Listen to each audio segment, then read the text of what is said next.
Bienvenidos a Contrapunto. Muchos creen, equivocadamente, que si no ven fuego de bombas, no hay guerra. Sin embargo, la posmodernidad nos ha traído nuevas armas diseñadas con la intención de no ser percibidas. Nos están haciendo la guerra en red. Jorge, yo me pregunto, ¿cuántas personas saben que viven en guerra?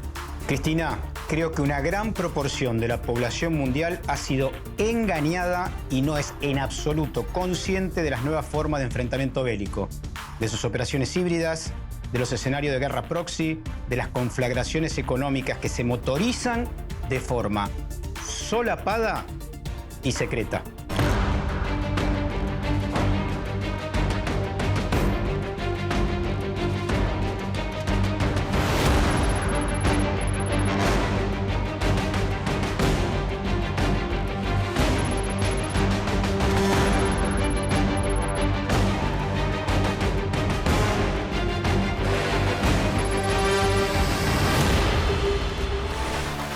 Jorge, ¿escuchaste lo que dijo el presidente del Comité Militar de la OTAN y otros miembros de la Alianza en un reciente reportaje? Cristina, los altos mandos de la OTAN han hecho tantas declaraciones contradictorias que no sé realmente a cuál te referís.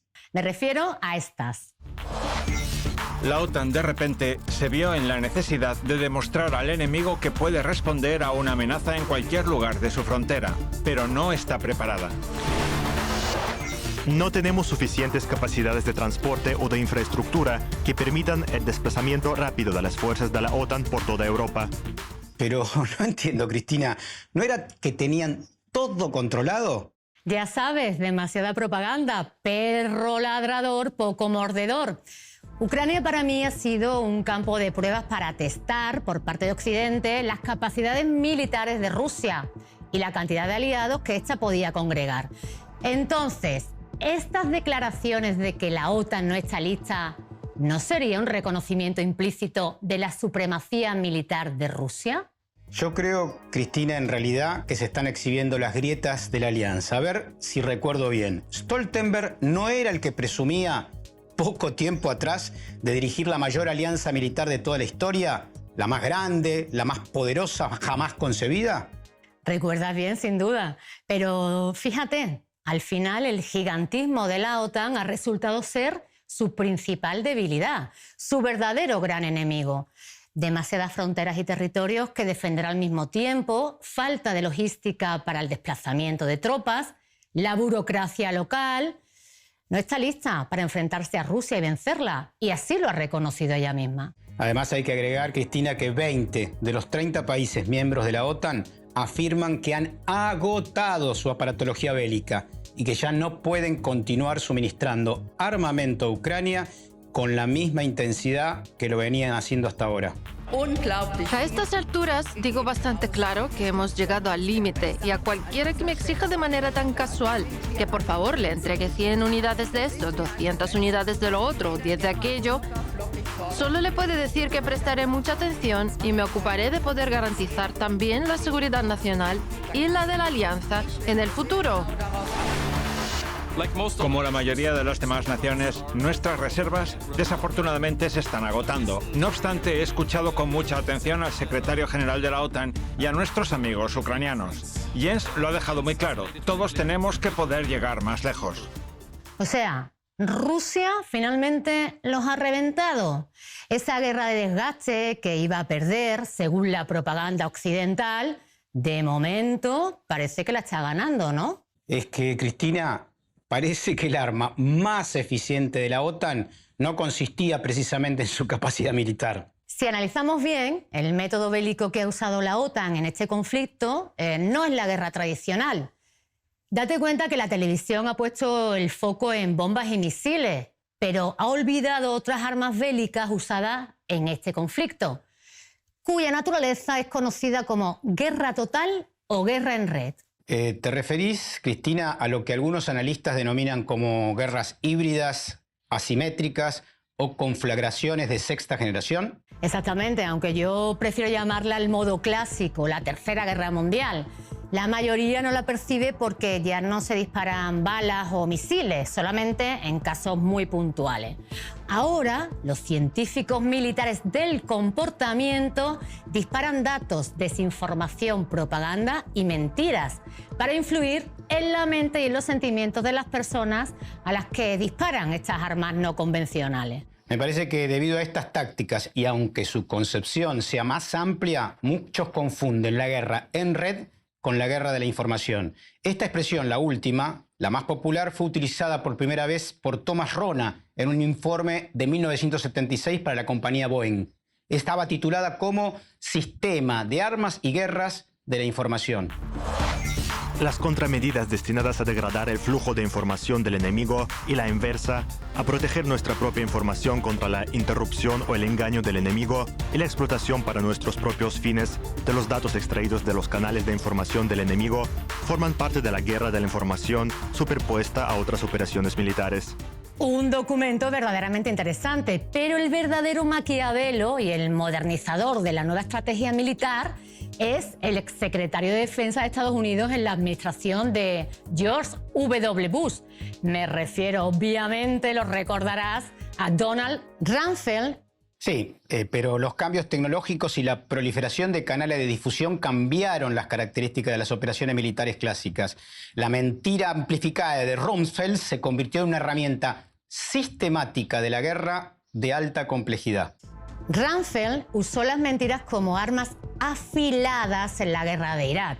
Sus mentiras desvergonzadas sobre las armas de destrucción masiva se dispersaron en los periódicos y televisiones de todo el mundo, hasta el punto de que personas que jamás habían oído hablar de Saddam Hussein se referían a él como el mayor asesino del siglo XX mientras mojaban su magdalena en el café.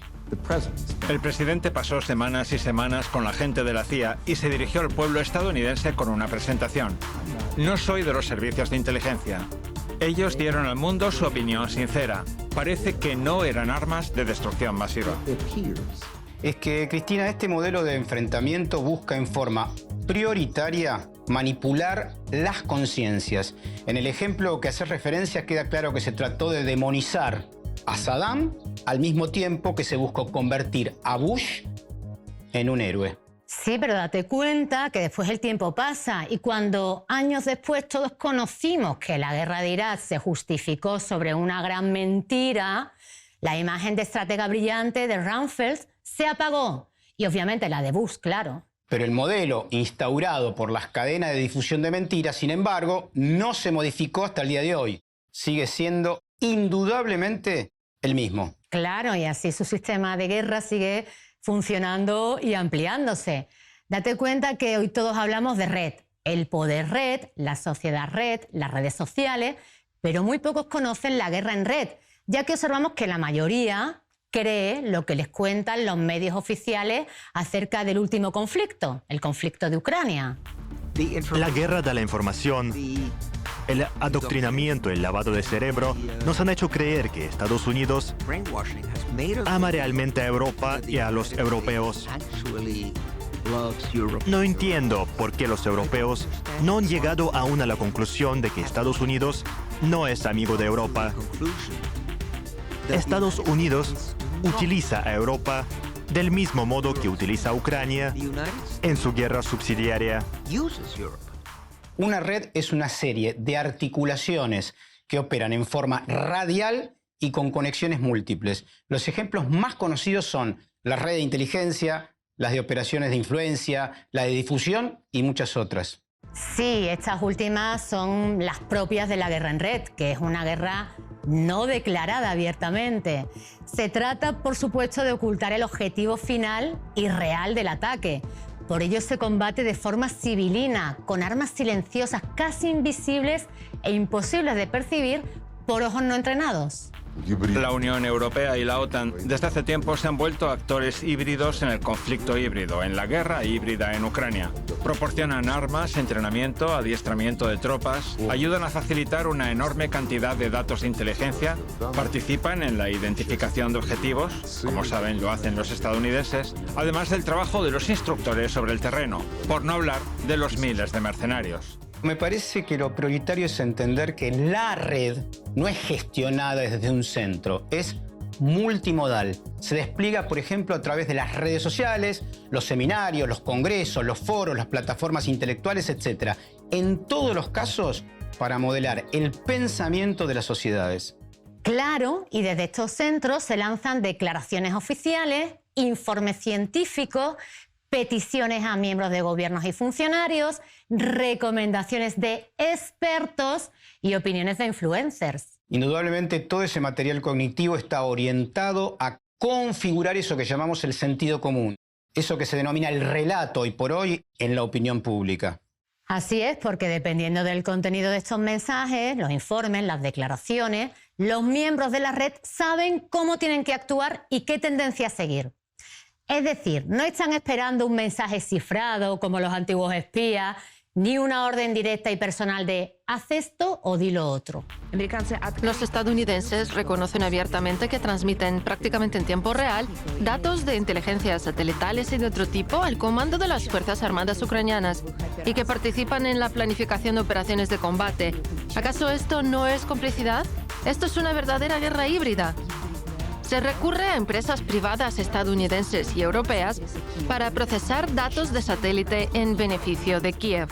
Es que me parece que los jefes político-militares que planifican estos conflictos se encargan de cooptar primero, de diferentes formas, a los generales, coroneles y combatientes de esta guerra. Sí, pero hay que subrayar que algunos son cooptados por afinidades ideológicas, otros porque creen en la causa, otros por dinero. Y no nos olvidemos de los que entran en la red por odios. De todas formas, Cristina, lo que cambia, me parece, es el mecanismo de diseminación. Ahora se efectivizan las formas más aceleradas y se utilizan, por ejemplo, los famosos hashtags como palancas para reproducir los contenidos de las próximas batallas cognitivas. Sí, sin duda, para eso son muy útiles las llamadas redes sociales.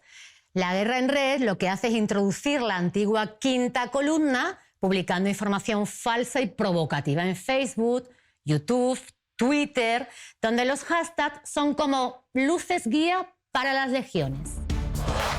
Nuestra investigación conjunta descubrió una red interconectada de cuentas en Twitter, Facebook, Instagram y otras 5 plataformas de redes sociales que utilizaron tácticas engañosas para promover narrativas prooccidentales en Oriente Medio y Asia Central.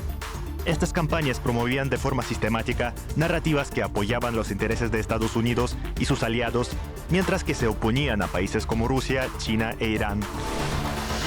La interconexión que han traído Internet y las redes sociales ha hecho avanzar a la humanidad de una forma que nunca hubiésemos podido imaginar. Además, nos ha proporcionado una visibilidad sin precedentes. Si ponemos de ejemplo la guerra en Ucrania, hay más horas de vídeos subidos a YouTube, TikTok y otras plataformas de lo que ha durado toda la guerra hasta ahora.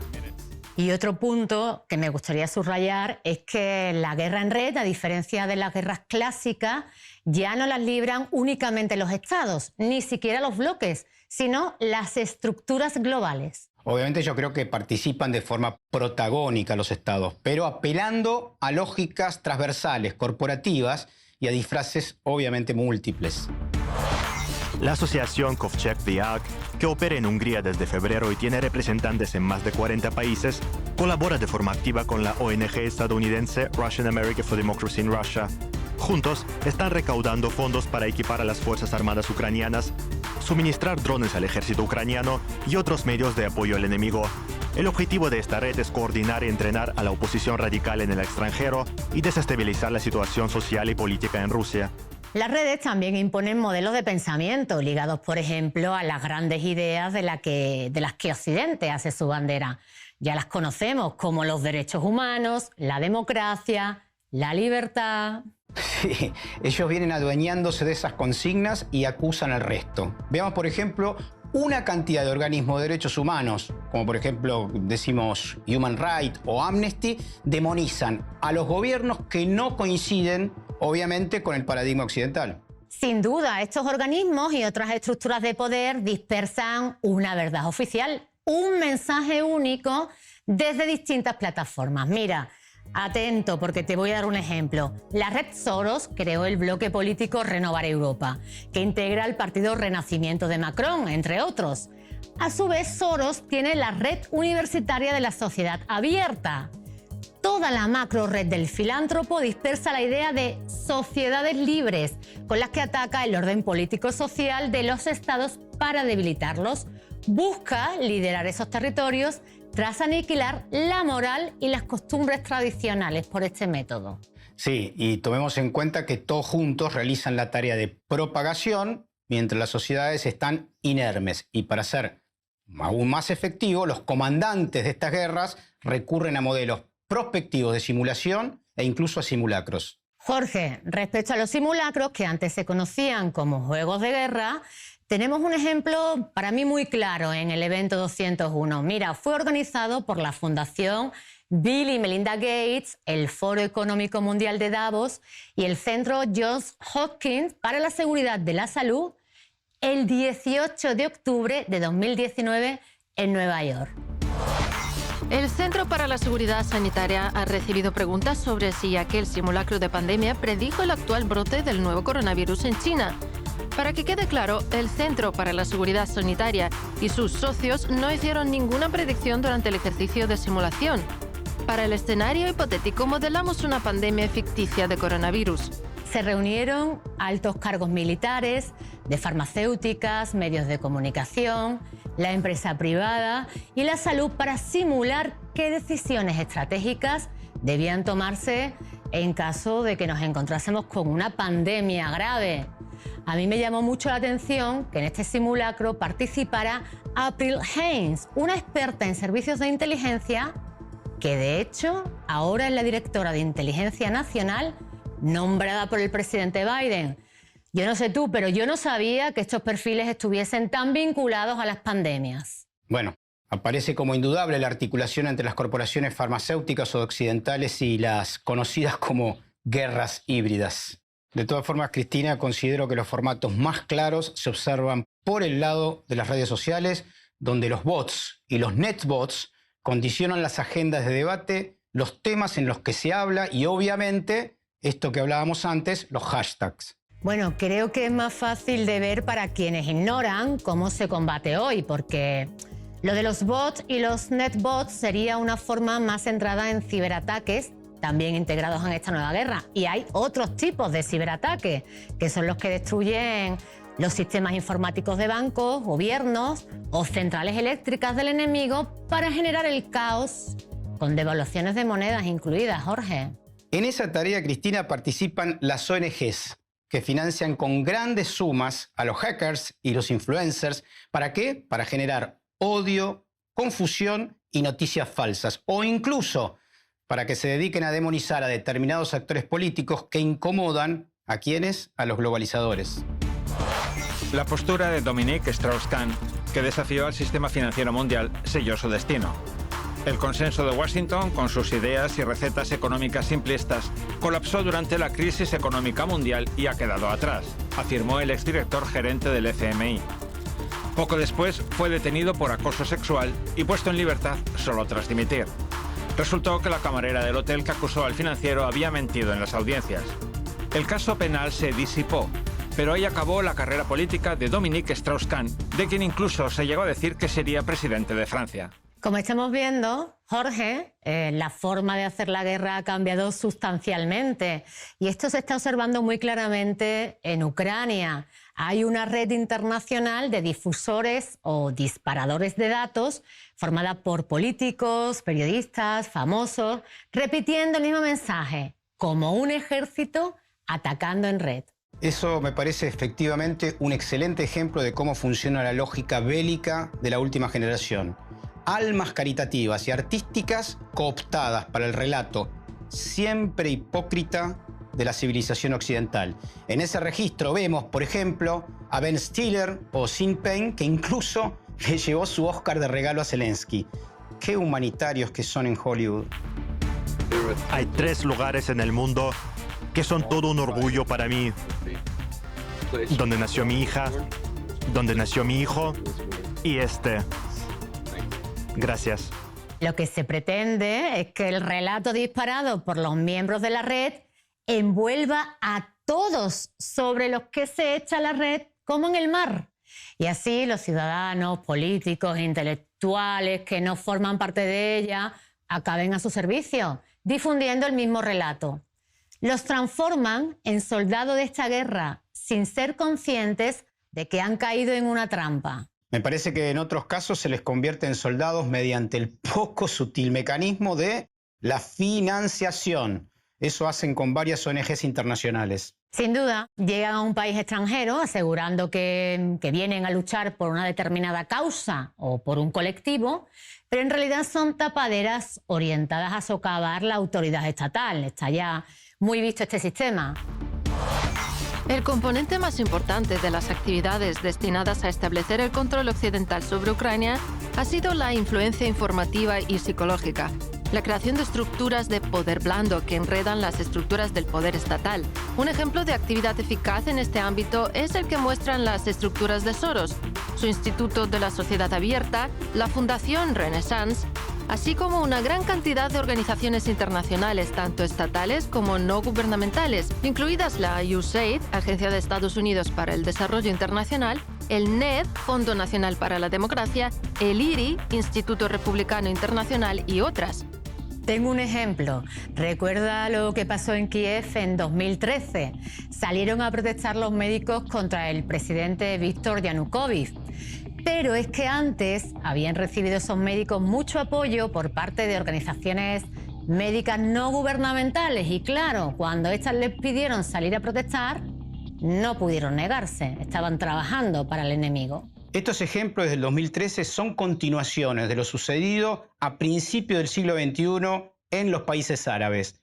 Tras la caída de la URSS, los estrategas estadounidenses se infiltraron en los servicios de seguridad y también en los movimientos extremistas. Esto es evidente. Claro, y así confunden a los ciudadanos occidentales con una retórica patriótica totalmente artificial que no se corresponde con la realidad de esos pueblos, ni con el sentimiento árabe, ni con el ruso. Es evidente que quisieron alentar las divisiones para debilitar y fragmentar países. Lo lograron tristemente con una guerra en Yugoslavia, pero en Rusia el presidente Vladimir Putin fue muy claro en relación a este punto cuando habló del carácter multinacional de Rusia. Las batallas de esta guerra híbrida no lograron el objetivo de dividir a la federación. El trágico ejemplo de Yugoslavia nos demuestra que si nos hubiese ocurrido lo mismo que a ellos, teniendo en cuenta el carácter de los rusos y de los pueblos que habitan el territorio de Rusia, el enfrentamiento habría sido mucho más duro y sangriento que el que tuvo lugar como resultado de la desintegración de Yugoslavia. Pero en aquellos tiempos, quienes gritaban Rusia para los rusos eran grupos infiltrados de Occidente. Habían descubierto e intentaban utilizar el arma de un hipernacionalismo trasnochado que consideraban más útil y destructivo para desintegrar Rusia que el nacionalismo que pudiese provenir de pequeños grupos en zonas extramuros o periféricas. Bueno, a esto me parece que hay que sumarle el resto de las operaciones características de la guerra híbrida.